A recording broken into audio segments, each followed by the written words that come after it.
Hello guys, welcome to my channel to information में आपका बहुत बहुत स्वागत है। दोस्तों, आज मैं आपसे बात करना चाहूँगी क्रिएशन के बारे में। ठीक है दोस्तों, देखिए, हम जो डिवाइन फेमिनिन्स हैं वो एक जननी है। मतलब एक डिवाइन फेमिनिन क्या करती है, वो एक जननी होती है, वो जन्म देती है। ठीक है, जैसे एक औरत एक बच्चे को जन्म देती है, वैसे ही हम जो हमारी कॉन्शियसनेस है, जो हमारी टाइमलाइन है, उसको क्रिएट कर सकते हैं, उसको जन्म दे सकते हैं। हमारे अंदर वो सोल पावर है, ठीक है, जो कि हमें डिवाइन फेमिनिन्स को पता नहीं होती है कि हमारे अंदर वो सोल पावर है। वो एक डिवाइन पावर है। हम खुद एक सोर्स है, खुद एक डिवाइन है, जो कि एक कॉन्शियसनेस को जन्म दे सकती है, कॉन्शियसनेस को क्रिएट कर सकती है, एक टाइमलाइन को क्रिएट कर सकती है। जैसे कि क्रिएटर जो हमारे यूनिवर्स है, उन्होंने पूरा ब्रह्मांड क्रिएट किया है, वैसे ही हमारे अंदर भी वो पावर है, बिकॉज हम ईश्वर की ही सोल्स हैं। तो हमारे अंदर भी वो पावर है जो हमें पता नहीं होती है इस अर्थ प्लैनेट पे आने के बाद, कि हम भी क्रिएट कर सकते हैं। ठीक है, लेकिन हम क्या करते हैं, हम इस 3D प्लैनेट पे आके तो हम सब भूल जाते हैं, हम इस माया जाल में फंस जाते हैं, इल्यूजन्स में फंस जाते हैं। मतलब 3D में जो लोभ, क्रोध, मोह, माया, ये जो चीज़ें हैं, हम इसमें फंस जाते हैं और हम अपनी सोल पावर को पहचान नहीं पाते हैं।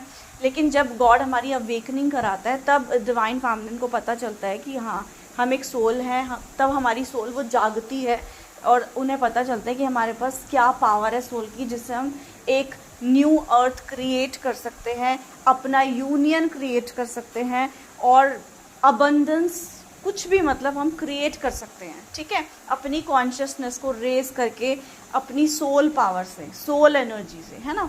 तो लेकिन ये हमें पता नहीं होता है, लेकिन जब हम अवेकन होते हैं तो हमें ये चीज़ पता चलती है।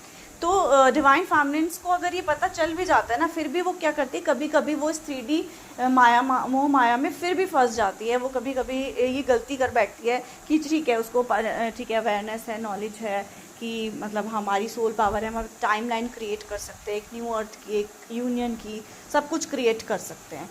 बट वो क्या करती है divine feminine, suppose for example उसका डिवाइन मास्कुलिन है, वो कुछ 3D में उसके साथ कुछ इस तरीके से कुछ उसे ट्रिगर कर रहा है, या कुछ भी मतलब ऐसे उल्टा सीधा बोल रहा है, ये तो वो क्या करती है, वो सारी जो उसकी अवेयरनेस है, वो सब नॉलेज वो जो है भूल जाती है उस टाइम पे, और वो अपने 3D के इस इल्यूजन में फंस के, अपने उस DM को जो 3D में वो देख रही है कि वो का क्या बिहेवियर है उसकी तरफ, वो सब उसमें फंस के वो फिर से उसको जो है जज करने लगती है, फिर से वो 3D में फंस जाती है और वो जो है ईगो दिखाने लगती है अपने डिवाइन मास्कुलिन को, और फिर से मतलब एक तरीके से इन सब चीज़ों में फंस के वो कभी कभी लड़ाई हो जाती है, अपशब्द बोल देती है, अपने डिवाइन मास्कुलिन को जज कर देती है ना।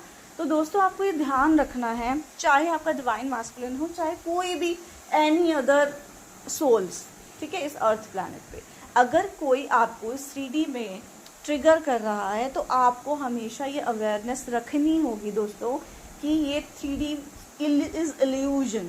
3D क्या है, इल्यूजन है। यहाँ पे आपको किसी के भी 3D में रिएक्शन पे रिएक्शंस नहीं देने हैं आपको।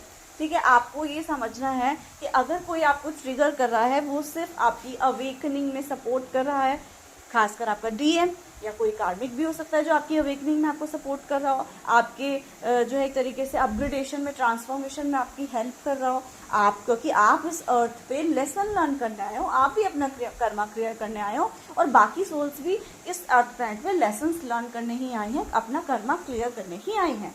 तो अगर कोई आपको ट्रिगर दे रहा है, तो आपको वहाँ पे रिएक्ट नहीं करना है उस 3D पिक्चर को देख के कि 3D में तो मुझे ये बोला जा रहा है, ये बोला जा रहा है, तो ये बोला जा रहा है, तो आपको वहाँ पे रिएक्ट नहीं करना है उस जगह पे। आपको ये समझना है कि हम सब यहाँ पे सिर्फ एक लेसन लर्न करने आए हैं और एक दूसरे को सिखाने आए हैं, कर्मा क्लियर करने आए हैं। तो वहाँ पे हम किसी को भी हर्ट ना करें वापस से, जो हमारा वापस से वो कर्मा क्लियर हो, क्रिएट हो जाए दोबारा से, और फिर से हम उसे जो है टाइम लगा दे, अपनी जर्नी डिले करते हैं ना। तो वहाँ पे हमें दोस्तों थोड़ा सा इस चीज़ का ध्यान रखना है, तो हम ये गलती ना करें। आपको हमेशा अपनी अवेयरनेस में रहना है कि नहीं, जो है 5D में यूनिवर्स, जो हमारा इनर वर्ल्ड है, वहाँ पे हम सब एक ही हैं, हम सब गॉड की सोल्स हैं, और हम सब यहाँ अपना लेसन लर्न करने आए हैं। तो हम हमेशा रिस्पेक्ट करें अपने DM की और सभी सोल्स की, उनकी रिस्पेक्ट करें, उनको लव करें, उनकी केयर करें। तो दोस्तों बस मैं यही कहना चाहती थी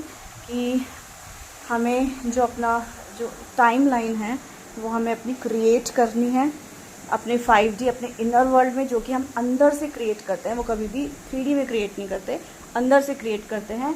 और उस चीज़ पे हमें ट्रस्ट रखना है कि जो हमारा इनर वर्ल्ड है दैट इज़ ट्रूथ।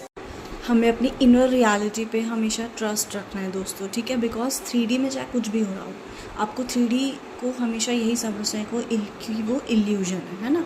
क्योंकि गॉड भी हमें हमारा टेस्ट लेते हैं, वो हमें 3D में कोई प्रूफ नहीं देंगे। जो हम इनर रियलिटी क्रिएट कर रहे हैं तो उस रियलिटी का प्रूफ गॉड हमें नहीं देंगे 3D वर्ल्ड में। वो टेस्ट करेंगे कि कितना हमें भरोसा है अपनी इनर रियलिटी पे, है ना। तो आपको ये चीज़ ध्यान रखनी है कि हमेशा आपको अपनी इनर रियलिटी पे ही ट्रस्ट करना है। एंड जो बाहर जो 3D वर्ल्ड है उसको हमेशा इल्यूजन मान के ही चलना है और उस पर कभी भी रिएक्ट नहीं करना है, ठीक है। तो बस मैं ये कहना चाह रही थी कि आप अपना जो इनर वर्ल्ड, इनर रियलिटी है, आप उसको क्रिएट करो, अपनी टाइमलाइन को क्रिएट करो और अपना न्यू अर्थ को क्रिएट करिए, ठीक है।